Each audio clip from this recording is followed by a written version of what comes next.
Good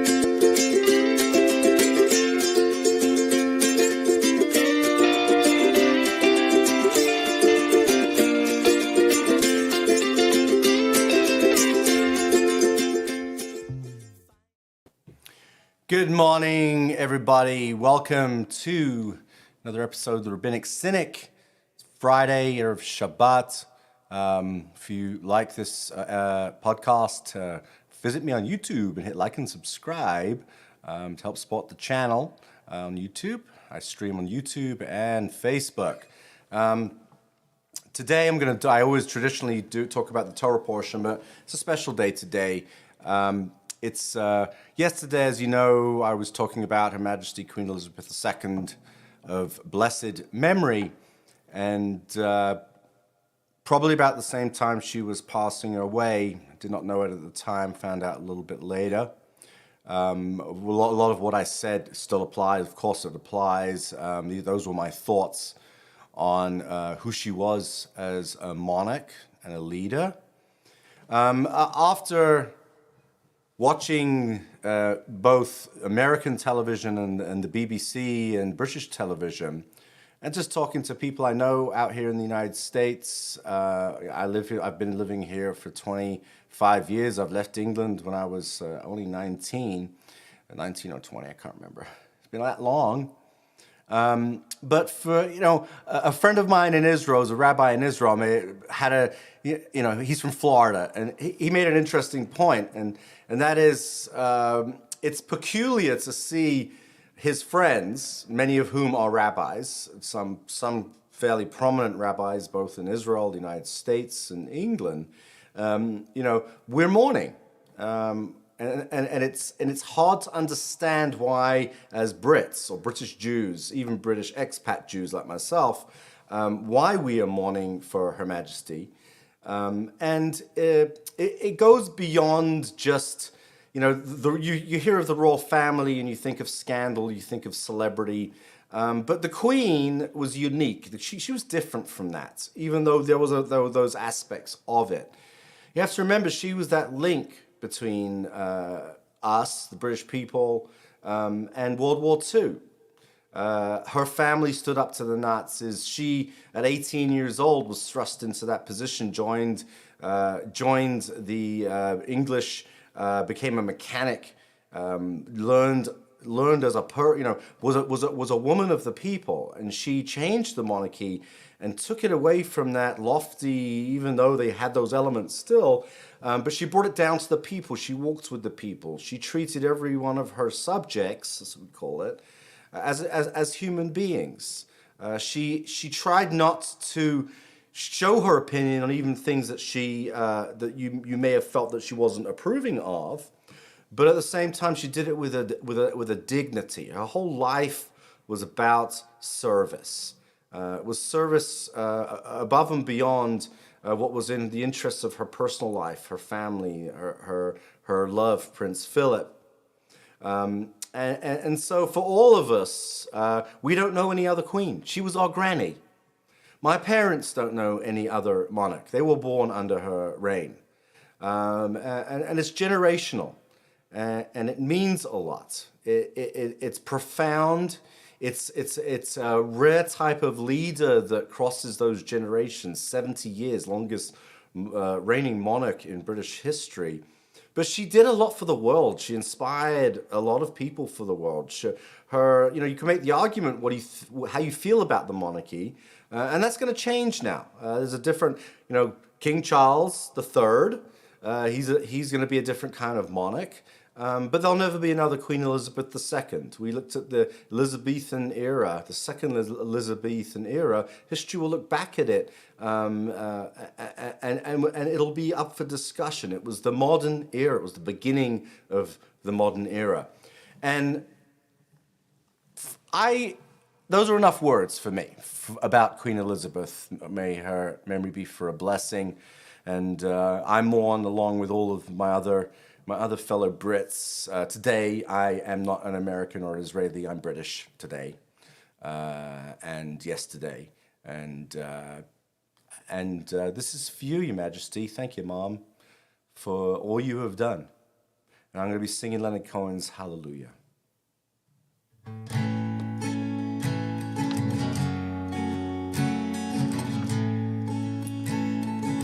And this song is about monarchy and kings.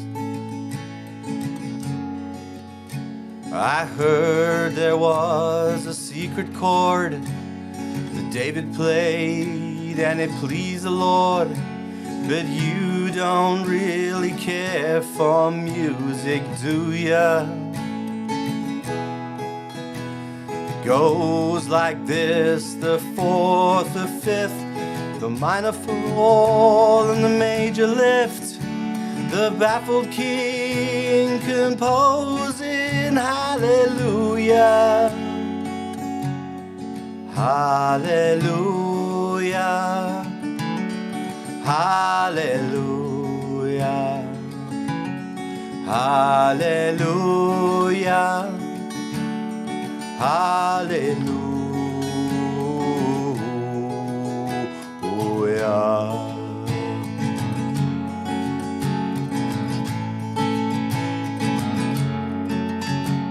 Your faith was strong, but you needed proof. You saw her bathing on the roof, the beauty and the moonlight overthrew ya. She tied you to the kitchen chair, she broke your throne and she cut your hair, and from your lips she drew the hallelujah, hallelujah, hallelujah, hallelujah, hallelujah.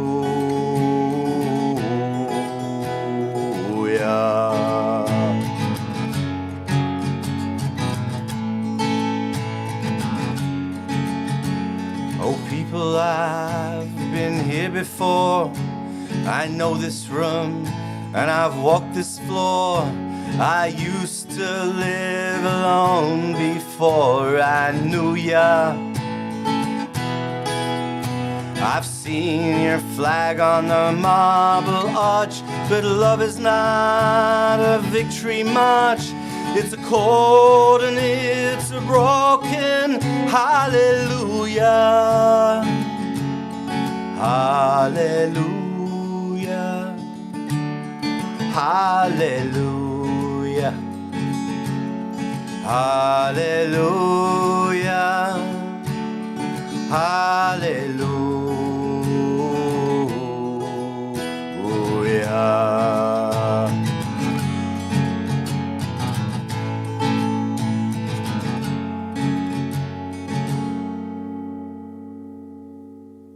Baby, I've been here before. I've walked this room and I've walked this floor. I used to live alone before I knew you. But it's not a cry that you hear at night. It's not somebody who's seen the light. It's a chord and it's a broken hallelujah, hallelujah, hallelujah, hallelujah, hallelujah.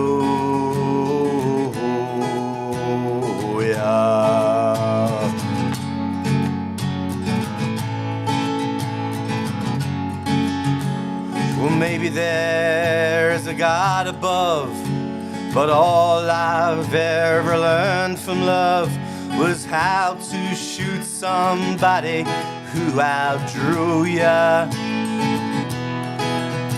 It's not a cry that you hear at night. It's not somebody who's seen the light. It's a chord and it's a broken hallelujah,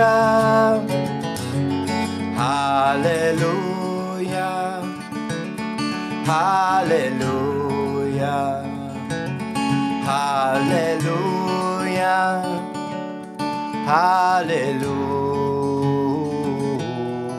Hallelujah, hallelujah, hallelujah, hallelujah.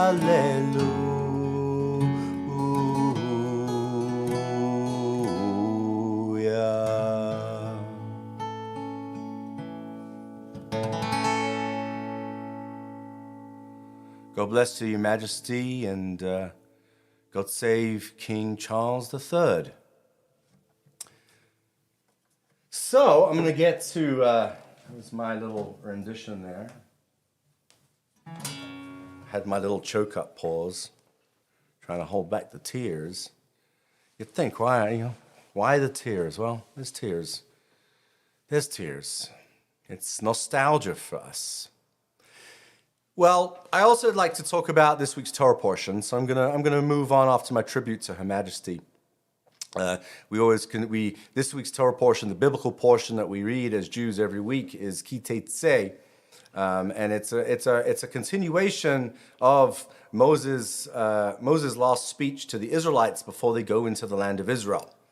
And it's an extremely interesting Torah portion. There's a lot of it's packed with laws. There's a lot of laws in this Torah portion, and one of the an interesting one.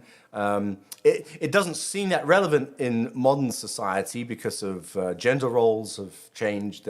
We're working towards a more equal society, and obviously, when you go back to something that was written thousands of years ago, you're going to see more of a patriarchal society. So you see this one law that is brought about that is explained, and it's a law of inheritance, and it describes a family situation, right? This is a time when there was polygamy, right? People may have had two wives, or not necessarily two wives, or a first wife and then a second wife. And then the question is, and so the Torah explains the situation, right? So a husband has two wives, or had two wives, and children from those marriages. Right, and one of the women was snu'ah, which means to be hated or not loved, and the other one was the woman and the children for that woman who was ahuvah, who was loved. Right, so there's a parallel here between the story of Jacob and his two wives, Leah and Rachel. And their children, and the selling of and it goes back even further, right? Not just Jacob and his favoritism to Joseph, right? But also the favoritism that Isaac also showed to seeing Jacob and Esau. The favoritism was on the other side. Esau was the firstborn and was Isaac's favorite, and Jacob was Rivka's favorite.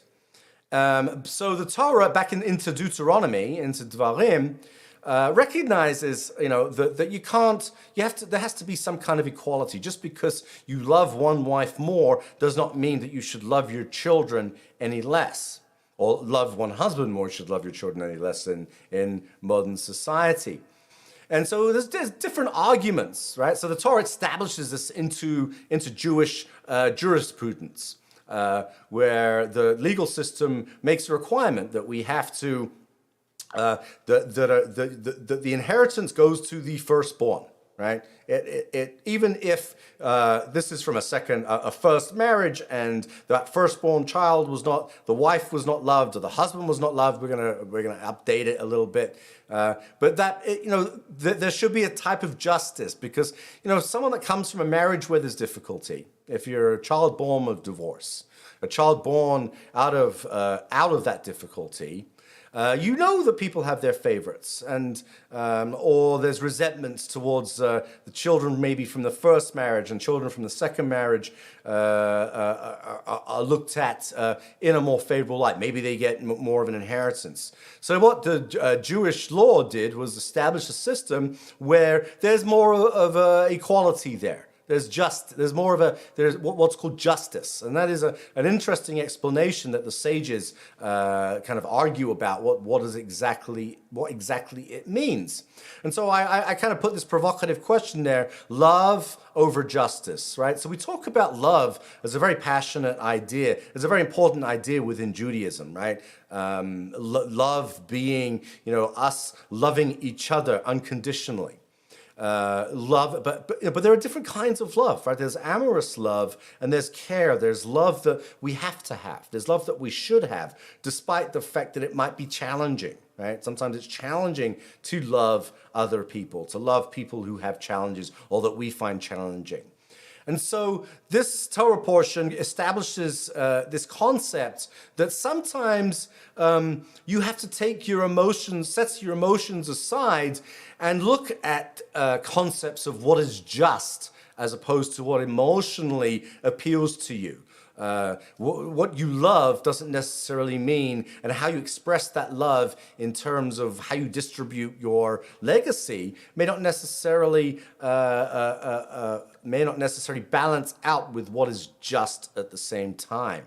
And so I think that very powerful story that may even seem irrelevant in modern society does create this recognition that you have to create a balance between the intellect, right, which is talking about justice is a matter of intellect, right, understanding what is right or wrong, and love is a pure emotion that sometimes leads to, doesn't necessarily always, we can have love. All you need is love, right? I'm not saying that we don't, but sometimes love can lead us down a different path, a path that may not be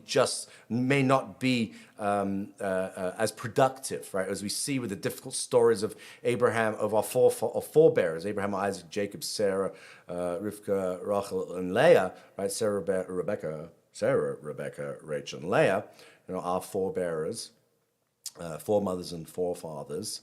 And so we learn from those mistakes, and that's what Moses did. That's what the Torah did. The Torah established from those mistakes a system of laws, right? That kind of implied that not everything they did was awesome. Not everything they did was great, right? They were imperfect human beings as we are imperfect human beings. So we have that opportunity to learn from that, to understand that, yes, we may love somebody more than somebody else, but that doesn't necessarily mean that it's just, and that we have to look at that. We have to sometimes put the love aside and look impartially. And leading up to high holidays, kind of being honest with yourself about what that means, I believe, is kind of an important attribute. Honesty to oneself is above and beyond anything else. The ability to recognize when we are right and when we are wrong and admit that. And so with that, I wish you all a wonderful Shabbat and a beautiful week, the coming week. And it's out here in the desert. It's very weird weather. There's a hurricane coming up. And my thoughts are also with the Fairview fire, which is down in Hammett, in my local neighborhood. I mean, there's a lot of terrible things going on in the world as well. We are distracted a little bit from, obviously the death of a monarch like that has taken up the news. But North Korea just announced they're a nuclear state, and the fires in California. And there's a multitude of things that we need to find hope for in the world. And so I'm going to blow the shofar, and have in mind this meditation. This is a sound of hope, a scream of hope, the still silent voice of hope.